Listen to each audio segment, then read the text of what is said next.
히브리서 4장의 내용, 당연히 3장과 연결된 가운데 4장을 이해해야 되겠죠. 3장에서 우리가 지난 시간에 한번 기억을 해보시기를 바랍니다. 3장에서의 교훈은 한마디로 말하면 예수를 믿어라 이 말이죠. 구약 이스라엘 백성들은 광야에서 하나님을 섬겼죠.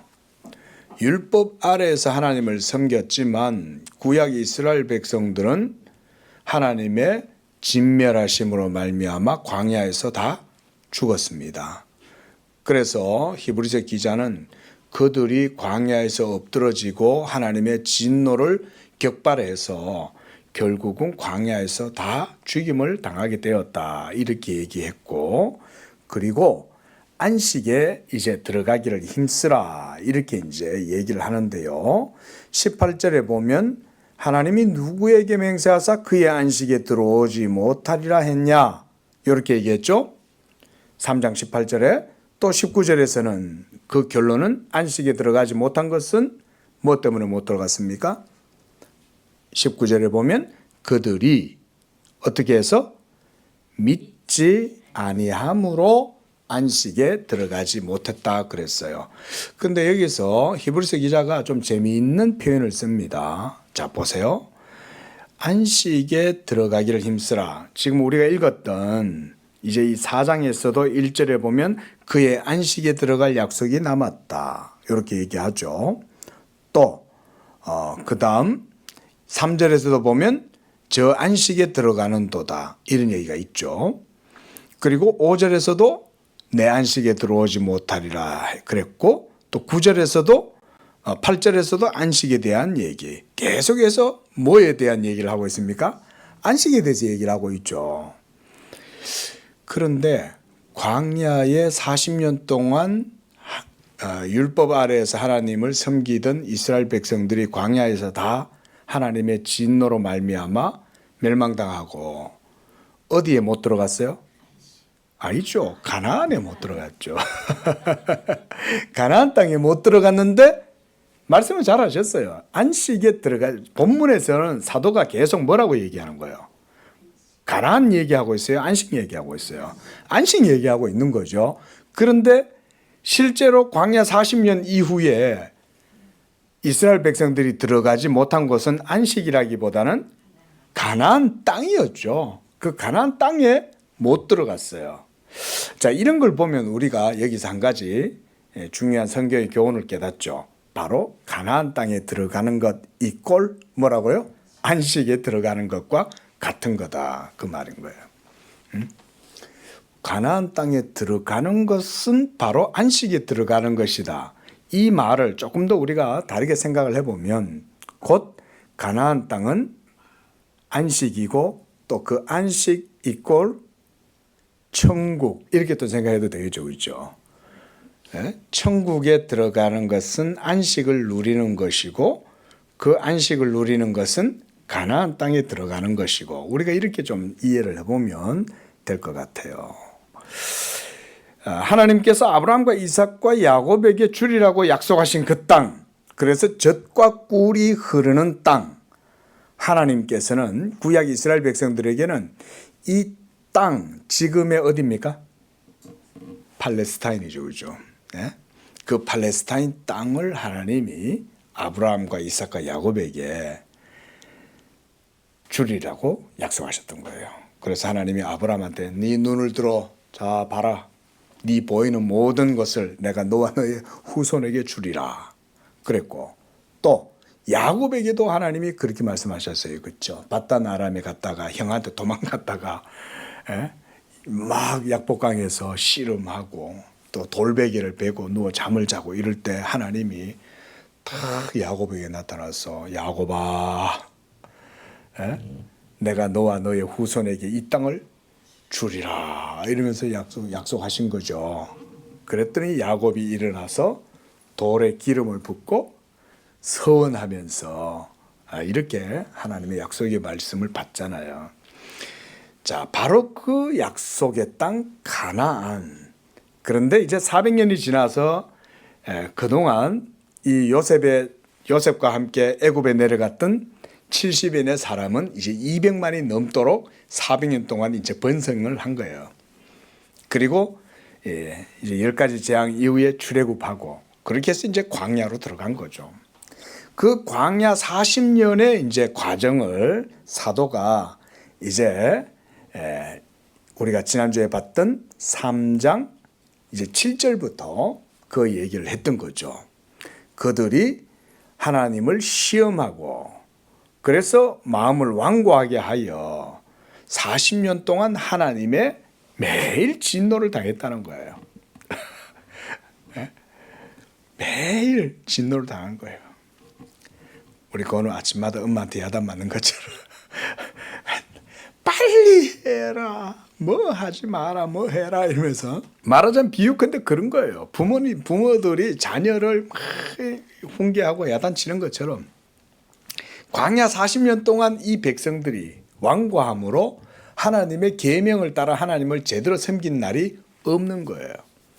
그래서 하나님이 참다 못해서 결국 어떻게 했어요? 내가 요수아하고 갈렙 이외에는 지금 살아있는 너희 모두는 다 못 들어가. 하나님께서 그들을 출애굽시켜가지고 약속의 땅 가나안으로 데려가려고 하다가 중간에 중도 하차 이렇게 된 거 아닙니까? 근데 요수아와 갈렙이 가나안 땅에 들어갈 수 있었던 이유는 뭐 때문입니까? 무슨 사건 때문에 그랬어요? 혹시 아세요? 그렇죠? 그 여리고성을 정탐하고 가나안 지경에 정탐꾼을 보냈어요. 12명을. 그랬는데 그들이 돌아와 가지고 이제 모세한테 와서 이제 보고를 하는데 두 종류로 나뉘어지는 거죠. 여호수아와 갈렙은 믿음으로 그 땅을 보고 돌아와서 하나님이 저 땅을 우리에게 주실 것이다, 이렇게 믿은 거죠. 그런데 나머지는 어땠어요?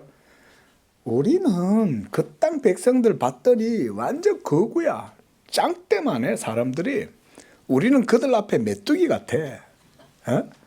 우리는 아무것도 아니야. 우리 저 땅 차지할 수 없어. 자, 바로 이런 사건 나중에 한번 여호수아서를 보면 좋아요.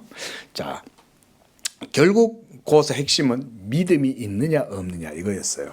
그리고 하나님은 바로 그들의 불신앙과 여호수아와 갈렙의 믿음을 이용해서 무슨 교훈을 주냐면 약속의 땅은 어떤 사람이 차지한다?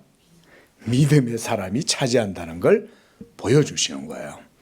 여러분, 여호수아의 주된 교훈들이 그런 겁니다. 여호수아서가 믿음으로 그 땅을 취하는 거예요.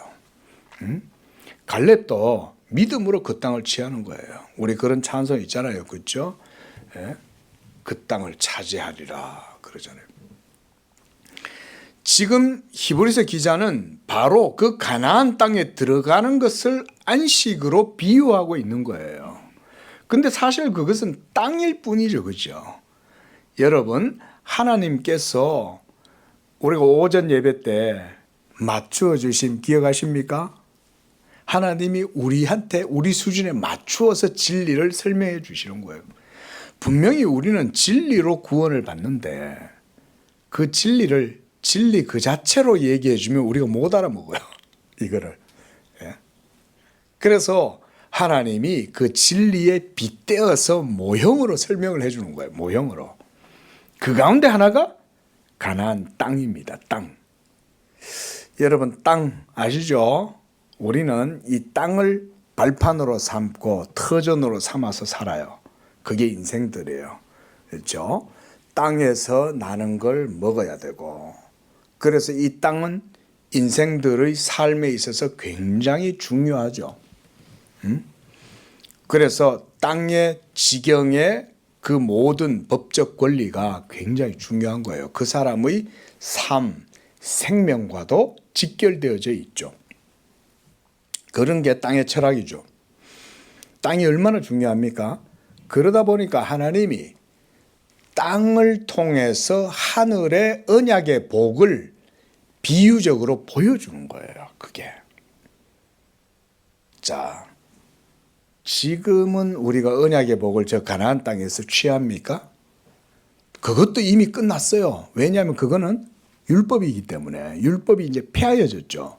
더 이상 구약 시대 때 그런 예표 모형으로 쓰여지던 것들은 더 이상 신약의 시대에는 의미가 없습니다. 한마디로 가나안 땅은 모델하우스예요. 모델하우스. 그 모델하우스인 가나안 땅을 거점으로 해서 하나님이 뭘 가르쳐 주냐? 하늘의 진리를 보여주는 거예요. 그게 하나님의 방법이었어요. 자, 모델하우스는 이제 입주가 끝나면 철거하죠. 더 이상 아무런 가치가 없어요. 자, 아침에 우리가 해가 뜨면 달은 소용없어요. 그죠? 하늘에 달이 이렇게 떠 있는 게 보여도 누구도 달을 안 쳐다봐요. 그렇죠? 왜냐하면 천하가 다 광명으로 가득한데 그 달을 뭐하러 쳐다봐요. 빈 껍데기 같은 거 공중에 둥 떠 있는데. 가나안 땅은 그런 거예요. 지금 여전히 저 팔레스타인에 로마교, 뭐 개신교도 들어가 있나요? 이슬람교 이러고 지금도 지금 자기들끼리 치고받고 저러고 있잖아요. 유대교도 거 있죠. 헛된 겁니다, 여러분. 헛된 거. 그래서 우리는 백투더 예루살렘 운동하는 거 그 이단적으로 봅니다. 이단입니다. 여러분, 백투더 예루살렘 운동은요, 다른 분들은 건전치 못하다 이칸데 저는 그건 이단이라고 해요. 왜 이단인지 아세요? 우리의 약속의 땅은 이제 어디 있어요? 그렇죠. 그리스도 예수 안에. 우리가 오늘 아침에도 누가 하나님의 집이에요? 우리가 하나님의 집이죠. 그렇죠? 우리의 집의 기초는 산돌이신 예수 그리스도가 모퉁이 돌이죠.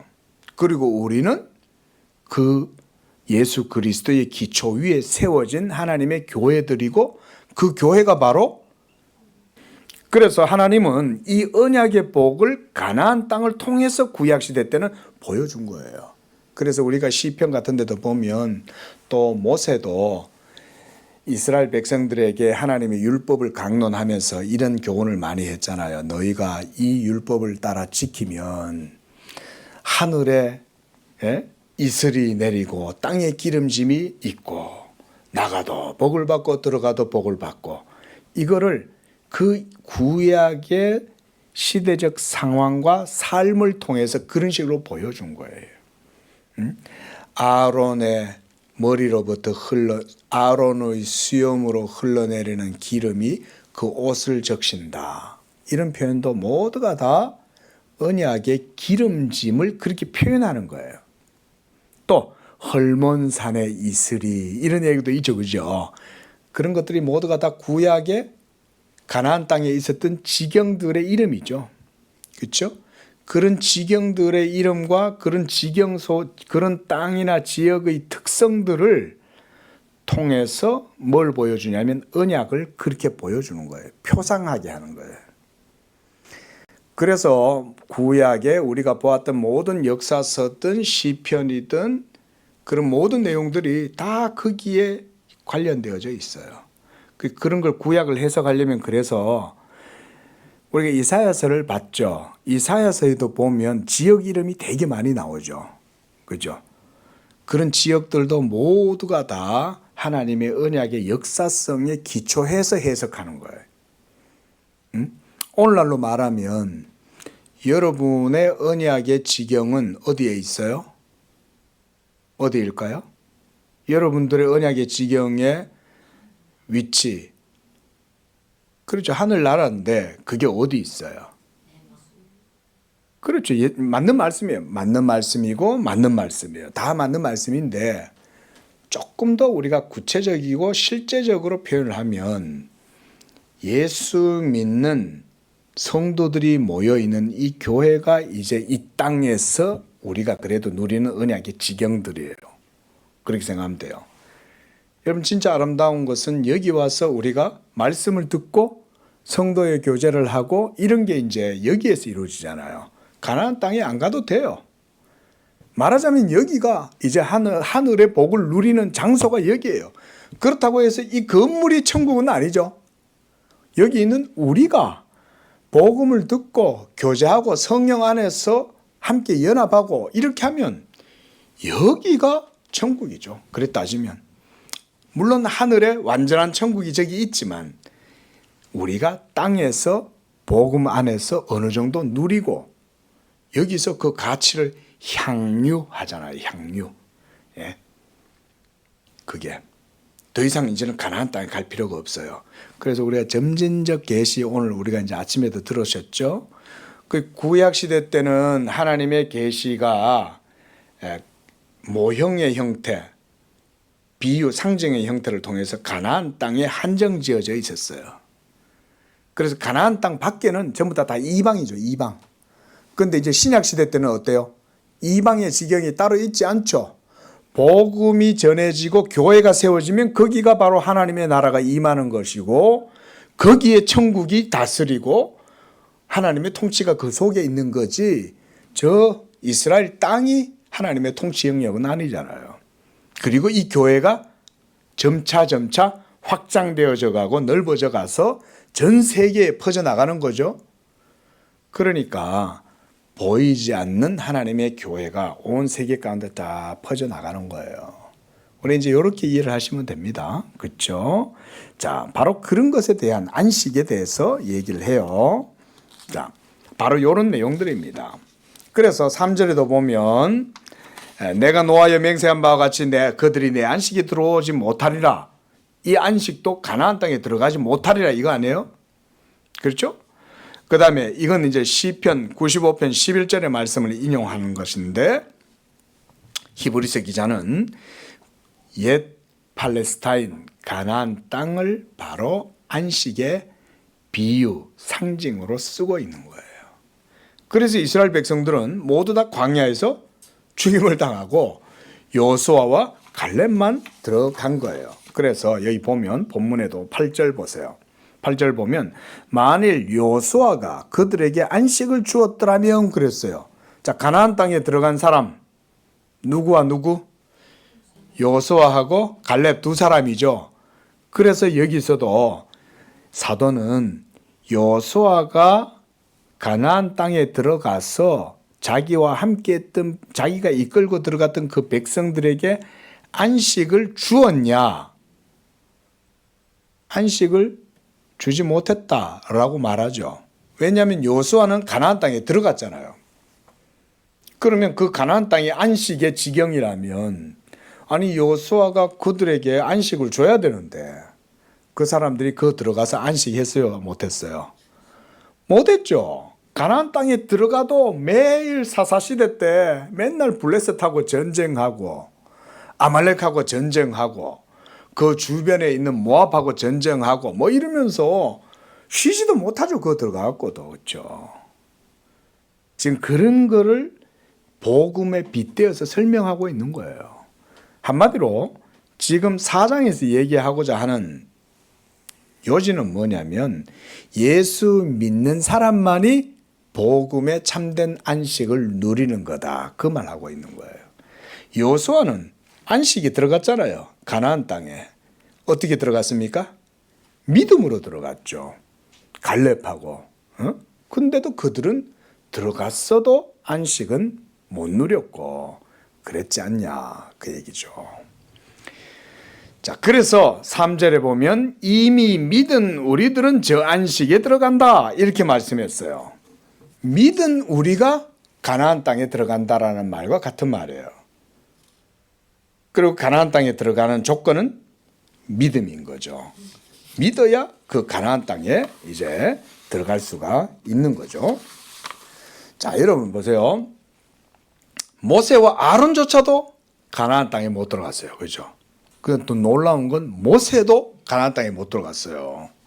우리가 흔히 생각할 때는 모세 정도는 그래도 특권이 있잖아요. 에?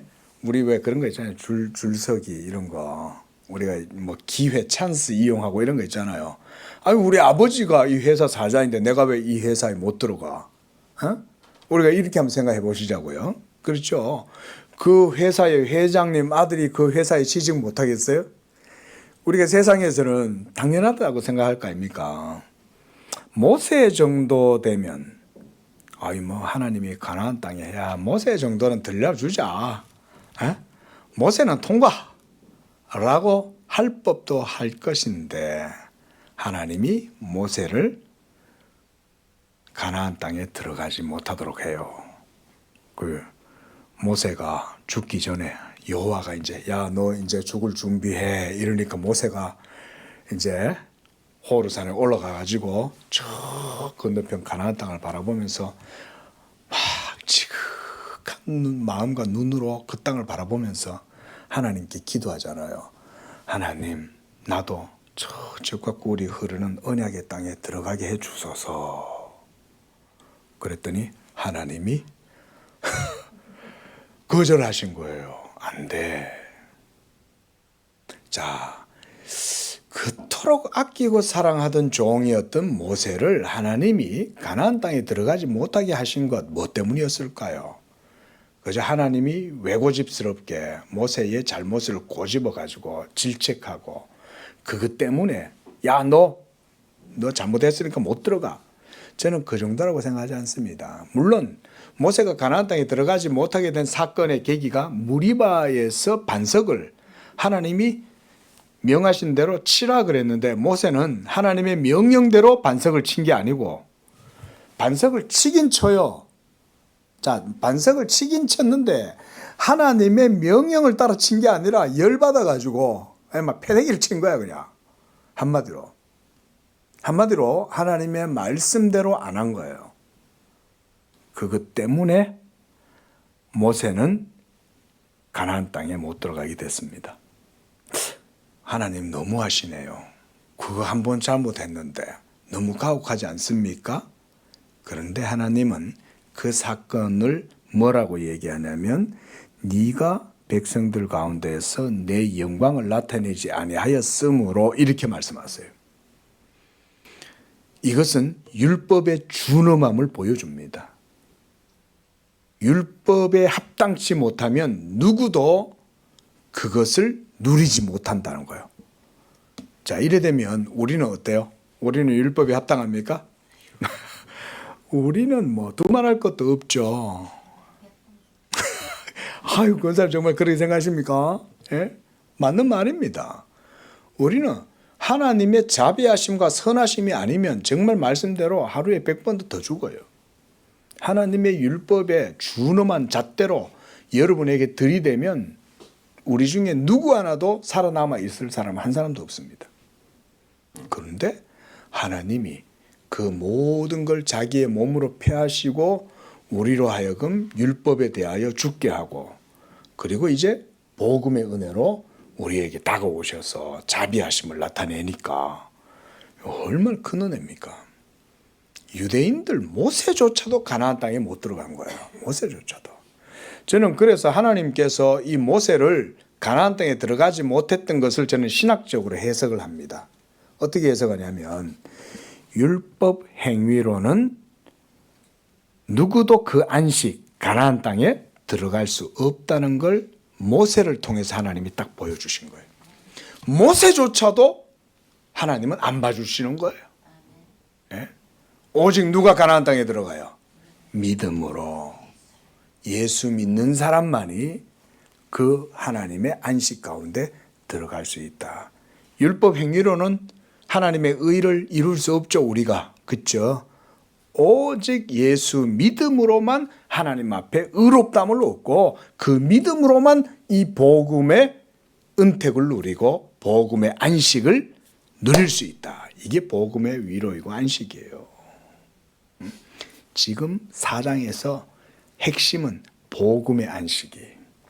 사도는 이제 예수 믿는 너희가 저 구약 이스라엘 백성들을 반면교사로 삼아가지고 저들이 광야에서 하나님의 진노를 격발해서 강팍함과 완악함으로 하나님 앞에 매를 맞고 엎드러져가 쓰러지고 결국 저 안식에 들어가지 못했던 그런 시행착오를 너희는 행하지 말라는 거예요. 그래서 오늘 보면 이 사도가 5절에도 보면 다시 거기에 그들이 내 안식에 들어오지 못하리라 하였으니 그러면 거기에 들어갈 자들이 남아있거니와 복음 전함을 먼저 받은 자들은 순종하지 아니함으로 들어가지 못하였다. 여기서 복음 전함을 먼저 받은 자들, 이 사람들 누굴까요? 그렇죠. 그래, 맞아요. 이스라엘의 율법을 통해서 복음을 받은 자들, 이 말인 거예요. 그래서 이제 6절에 이런 말씀은 신학적으로도 중요합니다. 자, 구약의 이스라엘 백성들이 율법을 받았는데 여기서 사도는 뭐라고 말해요? 복음 전함을 먼저 받은 자들이다. 이렇게 말하고 있는 거예요. 자, 이게 뭔 말이냐면, 그래서 율법 속엔 뭐가 있다? 복음의 약속이 있다. 이렇게 이해를 하는 거예요. 구약 이스라엘 백성들은 율법 아래에서 하나님을 섬겼지만 그 율법 자체는 복음의 약속을 포함하고 있는 거예요. 그래서 우리 칼빈이나 우리 개혁신학자들은 구약의 율법을 그렇게 이해를 했어요. 율법은 준엄함과 또 정죄와 쏘는 것과 판단하는 것, 진노 이런 것만 있는 게 아니라 율법 속에는 하나님의 약속이 포함되어져 있다. 그래서 아침에 제가 용광로 기억나십니까? 율법을 용광로에 비유하자면 이걸 하나님이 이스라엘 가운데 두시는 거죠. 왜냐하면 하나님 그분 자신은 소멸하는 불이시니까. 얼마나 무섭습니까, 하나님이. 근데 그 하나님이 자기의 말씀을 이스라엘 가운데 딱 두시면서 이걸 통해서 언약의 매개로 삼으신 거예요. 그래서 이 율법을 통해서 이스라엘 백성들과 언약의 관계를 맺으신 거죠. 그러니까 이 율법은 함부로 다룰 수 없어요. 취급 인가를 받은 사람만이 이 율법을 다룰 수 있어. 레위인들만이 율법의 법궤를 짊어맬 수 있고, 취급 인가를 받은 모세만이 하나님이 일을 수 있고, 아론과 그의 제사장들만이 하나님의 성전에서 봉사할 수 있어요. 율법은 아무도 함부로 못 건드려요. 그럼에도 불구하고 이 율법이 그렇게도 준엄한데 이것을 하나님께서 그 강팍하고 악한 백성들 사이에 딱 두셨다. 이건 그 백성들을 위협하려는 게 아니죠. 그렇죠. 사랑하시고 은혜 주시고 복 주시려고 이걸 여기다 둔 거예요. 믿으시기 바랍니다. 우리가 예수님을 믿는 것도 똑같아요. 하나님이 여러분에게 예수 믿음을 주신 것은 사실은 이거보다 훨씬 큰 복이에요. 비교할 수 없어요. 예? 율법을 달에 비교하면 예수 믿음으로 의롭다함을 얻게 되는 이 복은 태양의 광채보다 더 뛰어난 거예요. 사실은 그렇게 뛰어난 거예요. 복음이 그런 것인 줄로 믿으시기 바랍니다. 그래서 우리가 누가복음에서 요한이 예수님한테, 세례 요한이 예수님한테 제자를 보내가지고 오실 그이가 당신입니까? 우리가 다른 일을 기다리오리까? 이랬더니 예수님이 세례 요한에 대해서 뭐라 그랬어요? 여자가 낳은 자 중에 세례 요한보다 큰 자가 없느니라 그랬어요. 그러니까 구약의 아브라함, 모세, 다윗, 이사야, 예레미야 수많은 믿음의 증인들이 있지만 단연코 누가 최고의 영적인 파워와 그런 은혜를 입었다? 세례 요한이다 이 말인 거예요. 왜 세례 요한이 가장 큰 은혜를 받았나요? 맞아요, 그거예요. 성육신하신 오리라고 고대했던 바로 그 메시아를 직접 눈으로 보고 또 그에게 세례까지 베풀어주고 그랬던 사람이 바로 마지막 선지자 세례 요한이었기 때문에, 그래서 구약의 모든 선지자들보다 세례 요한이 가장 뛰어나다. 그럼에도 불구하고 그런 세례 요한이라도 천국에서는 지극히 작은 자보다 작다 그랬어요. 그게 뭘 얘기하시는 건지 아세요? 복음과 율법이 그만큼 영광이 차이가 다르다는 거예요. 율법의 영광은 달의 영광이요, 복음의 영광은 해의 영광이에요. 해의 영광. 그래서 예수님을 떠오르는 의의 태양이다 그러시는 거예요, 선지자들이.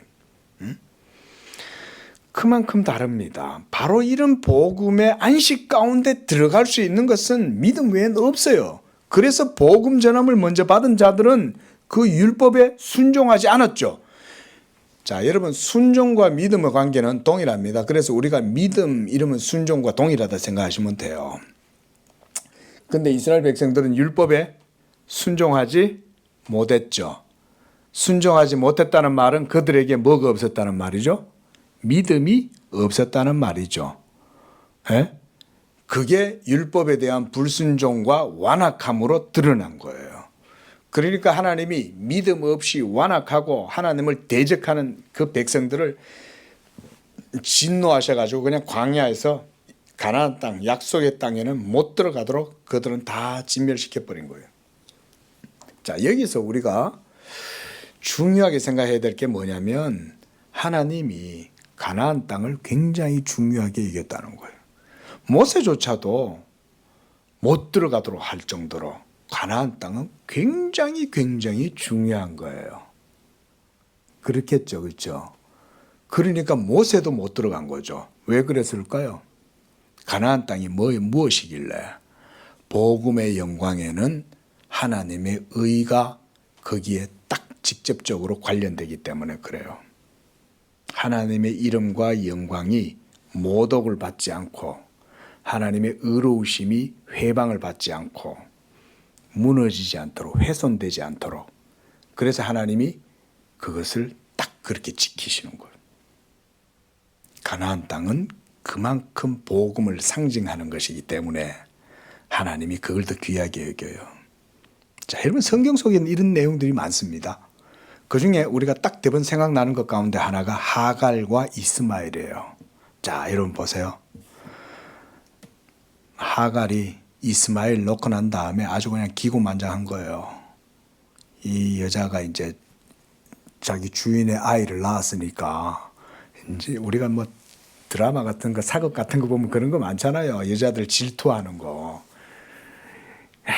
이제 지가 이제 안방 차지하고 있고 사라는 이제 사라는 이제 들러리 신세가 돼버린 거지. 그래서 야, 이 사람아 참 고생했네. 이스마엘 낳느라고 애 먹었네. 이랬더니 이제 하갈이 형님 저 가서 물 한 번 좀 떠가와 보셔. 이러면서 이제 이렇게 이제 지가 이제 안방 주인 행세를 하는 거죠. 그러니까 사라가 막 열받아 가지고 저것이 저게 내가 애를 못 낳아가지고 지를 대신해서 애를 낳게 했구만은 지가 이제 아예 그냥 남편 자리를 꿰차고 있네 이러면서 누구를 닥달해요? 서방한테 가가지고 아브라함을 못 살고 그런 거죠. 당신 말이야 저 하갈이 애 낳았다고 잘난 척하고 저것이 나를 갖다가 아주 경멸하고 우습게 여긴다고 이러면서 막 남편을 갖다 막 쥐어 흔드니까 아브라함이 아주 그냥 골치가 아파 죽겠는 거예요. 그냥 여자가 둘이서 그러고 있으니까.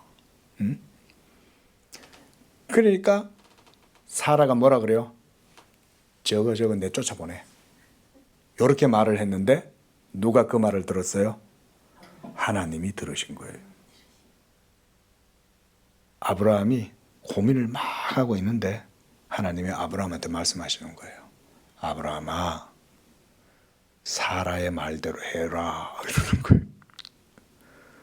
여러분, 우리가 이걸 인간적으로 인지상정으로 생각하면 어때요?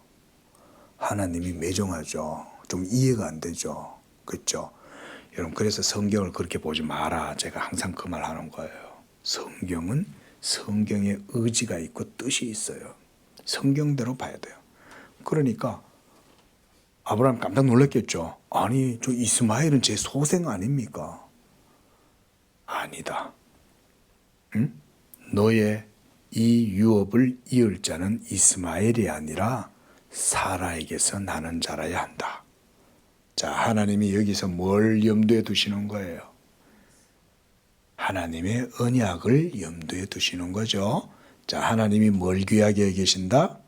언약을 귀하게 여기시는 거예요. 자기 말씀을, 한마디로 복음을 귀하게 여기시는 거예요. 하나님이 언약을 귀하게 여긴다는 말은 복음을 귀하게 여기는 거예요. 우리 양재교회는 복음을 귀하게 여기시는 교회가 되기를 바랍니다. 그러면 여러분은 하나님 편에 서는 거예요. 복음을 귀하게 여기면 하나님이 거기에서 자기 영광을 드러내시기 때문에 이 정도 되면 눈치 있는 성도는 빨리 꿰차야 돼요. 아, 그렇구나. 하나님이 이스마엘조차도 쫓아보내잖아요. 그러니까 하나님께서 아브라함한테 맞다. 하갈과 이스마엘을 내보내라. 여러분 광야에서 여자가 남편도 없이 아이랑 둘이 나가서 살면요. 그거는 죽으라는 말과 같아요. 그렇죠? 고대에. 예? 오늘날도 그럴진데 옛날 같으면 어땠겠어요?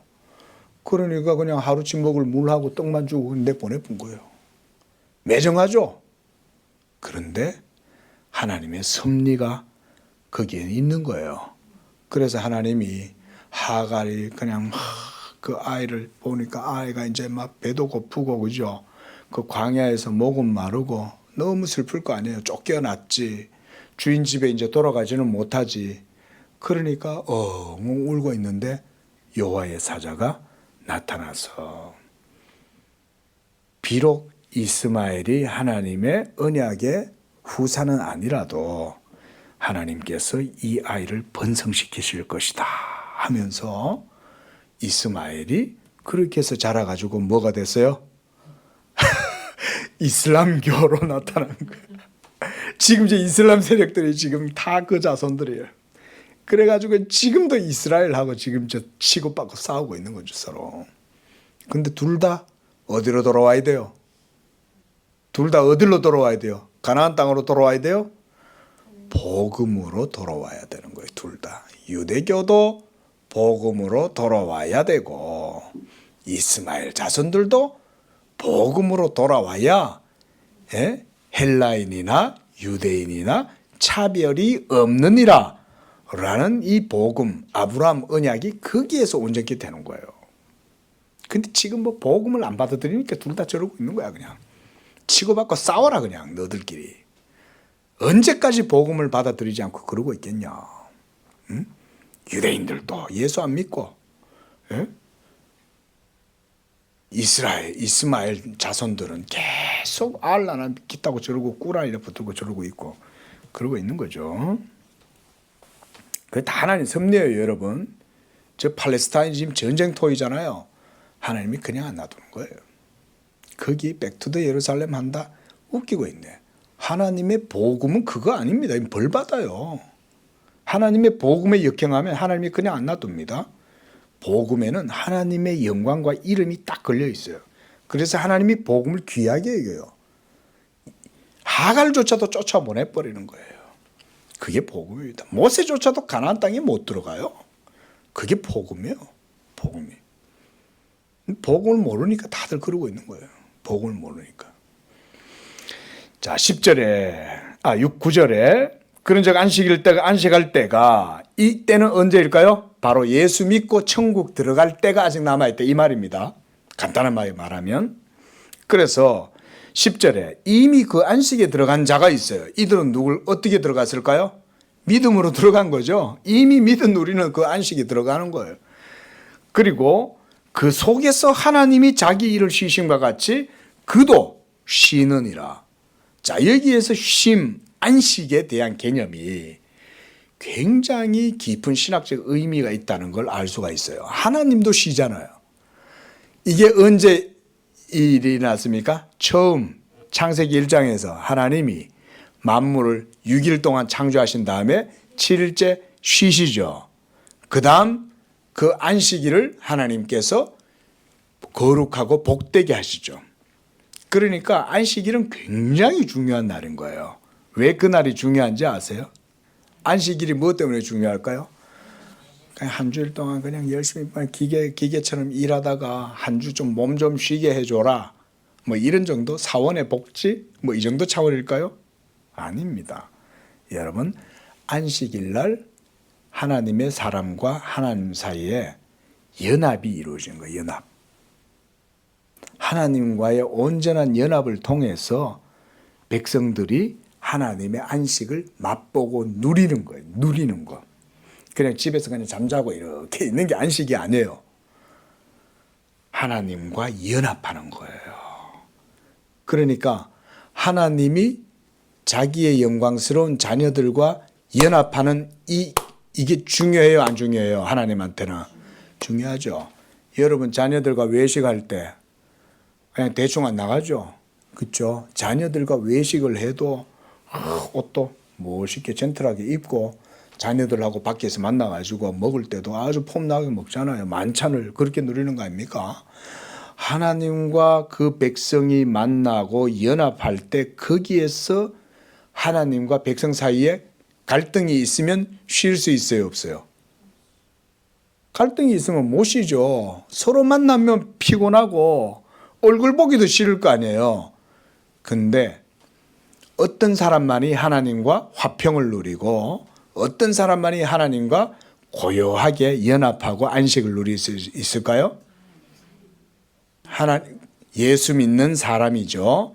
왜 예수 믿는 사람들이 하나님과 화목을 누리고 화평을 누리고 안식을 누릴 수 있습니까? 뭐 때문일까요? 그러니까 처음에 인류가 타락하기 전에는 하나님이 7일날 쉬실 수 있었어요. 잘 들어보세요. 자, 요 얘기만 하고 마칠게요. 처음에 창조하셨을 때는 세상에 죄가 있었어요, 없었어요? 없었잖아요. 모든 세계는 다 아름답게 만들어졌잖아요. 그리고 하나님이 보시기에 좋았죠. 그 말은 모든 세계가 다 도덕적으로 흠이 없단 말이죠. 그러니까 하나님이 다 만들어 놓고 7일째는 쉬실 수가 있었던 거예요. 만족하니까. 하나님이 만족하니까.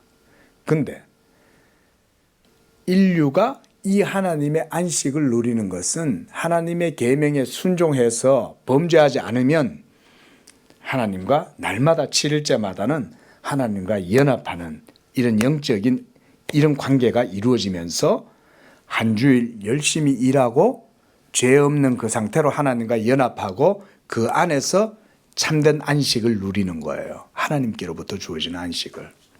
근데 아담이 범죄하고 나니까 이제 이게 관계가 깨져버리고 하나님과 원수의 관계가 된 거죠. 적대적 관계가 된 거예요.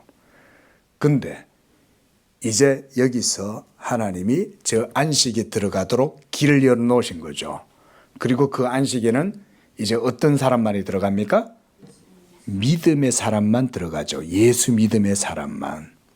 그래서 여기서도 이미 그 안식에 들어간 자, 그들은 믿음이 있어서 하나님이 자기 일을 쉬심같이 그 사람도 믿음으로 말미암아 쉰다 이 말인 거예요. 복음의 안식인 거예요. 자, 우리가 쉰다는 말은 뭔 일을 안 한다는 얘기죠. 여기서 안 하는 거는 뭘 안 하냐면 율법 행위를 안 한다 이 말입니다, 여러분. 율법 행위를 안 하는 거예요. 율법의 행위에 요구하는 바를 행치 않고 그저 값 없이 믿음으로 그리스도의 은혜를 누림으로써 안식을 누리는 것. 이 사람들이 바로 하나님이 안식에 들어가요. 11절에 우리가 저 안식에 들어가기를 힘쓸지니, 여기서 힘쓰라는 말은 율법 행위를 힘써 해라는 말이 아니라 예수 믿음을 힘써 믿어라 이 말인 거예요. 그래서 그런 사람들은 저 순종하지 아니하는 구약 이스라엘 백성들처럼 강팍하게 됨을 면해라. 그렇게 되지 마라 이 말이에요. 그래서 바로 사도가 이런 말씀들을 하는 것입니다. 자, 마무리를 하면서요. 14절에 가서는 큰 대제사장이 계신다. 왜 여기서 대제사장이라고 그랬을까요?